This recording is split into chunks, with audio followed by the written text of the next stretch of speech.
Tuhan bersamamu. dan bersama rohmu. Inilah Injil suci menurut Lukas. Dimuliakanlah Tuhan. Sekali peristiwa, Yesus mengajar banyak orang. Salah seorang dari mereka berkata kepada Yesus, "Guru, katakanlah kepada saudaraku supaya ia berbagi warisan dengan daku." Tetapi Yesus menjawab, "Saudara, siapa yang mengangkat aku menjadi hakim atau penengah bagimu?" Kata Yesus kepada orang banyak itu, "Berjaga-jagalah dan waspadalah terhadap segala ketamakan. Sebab walaupun seseorang berlimpah-limpah hartanya, hidupnya tidak tergantung dari kekayaannya itu." Kemudian ia menceritakan kepada mereka perumpamaan berikut. Ada seorang kaya, tanahnya berlimpah-limpah hasilnya. Ia bertanya dalam hatinya, "Apakah yang harus kuperbuat sebab aku tidak punya tempat untuk menyimpan segala hasil tanahku?"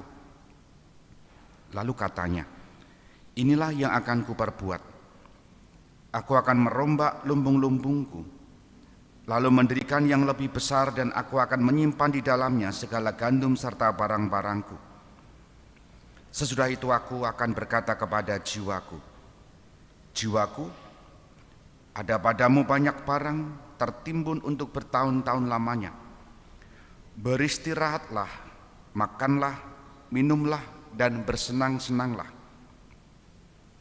Tetapi Allah bersabda kepadanya, 'Hai orang bodoh, pada malam ini juga jiwamu akan diambil daripadamu. Bagi siapakah nanti apa yang telah kau sediakan itu?' Demikianlah jadinya dengan orang yang menimbun harta bagi dirinya sendiri, tetapi ia tidak kaya di hadapan Allah." Demikianlah sabda Tuhan. Terpujilah Kristus. Saudari-saudara terkasih, selamat pagi, berkah dalam. Bacaan Injil sabda Yesus hari ini jelas satu kata mengenai ketamakan. Ketamakan itu bisa berarti rakus. Rakus itu bisa berarti ditafsirkan tidak pernah merasa puas. Seperti kalau anak-anak itu dalam masa pertumbuhan, orang Jawa bilang kalau makannya banyak itu namanya sumego. Sudah makan, ngemil lagi, rasanya pengen makan terus. Tapi kalau sudah mulai tua, mulai lanjut usia, maksudnya sudah tidak lagi seperti masa muda, makannya juga sedikit, kadang menjauhi nasi, takut gula, dan seterusnya dan seterusnya. Nah, hari ini juga disodorkan kisah seorang yang meminta Yesus supaya membagi warisan, menjadi hakim.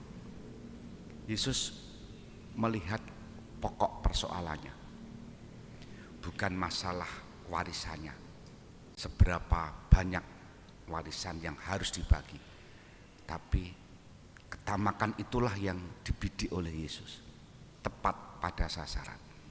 Maka refleksi kita begini, ada banyak keluarga-keluarga hancur, bubrah karena soal warisan. Tanah bisa menjadi berkah, tetapi juga bisa menjadi sumber cerah, sumber perpecahan keluarga. Karena apa? Tamak tadi. Tamak itu sumbernya dari mana? Egosentris, pusat dirinya sendiri. Harus dipenuhi, harus terjadi dalam keinginan-keinginanku. Padahal kita semua tahu kalau mati itu hanya berapa kotak sih? 2 kali berapa? 1. Meskipun di beberapa tempat adat tertentu, tempat kuburan itu bisa 4 atau 3 kali lipat ukuran normal sekarang. Bahkan dihias macam-macam. Enggak apa-apa lah, itu soal budaya dan tradisi. Tapi kembali lagi bahwa tidak membawa apa-apa, tetapi selalu ada orang yang punya kecenderungan ini, tamak. Hari ini kita semua diingatkan, mari kita makin terus mencari apa yang menjadi kerinduan terdalam batin kita. Ternyata sejatinya bukan banyaknya materi yang melimpah. Kerinduan terdalam manusia adalah Allah hadir dalam batin kita. Maka tadi Yesus mengatakan, "Hai orang bodoh, pada malam ini juga jiwamu akan diambil daripada jiwa." Dan dalam dialog orang kaya tadi, ngipuk-ipuk jiwa, menghibur jiwa, tenang. Padahal jiwa yang harus diisi adalah jiwa yang selalu merindukan Tuhan. Seperti Abraham, bacaan pertama hari ini.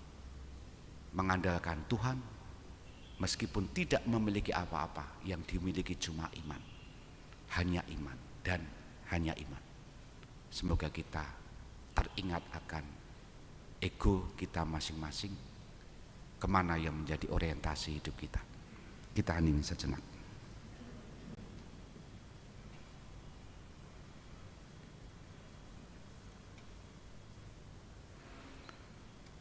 Dimuliakanlah Yesus yang betul hidup, sekarang dan selama-lamanya. Amin.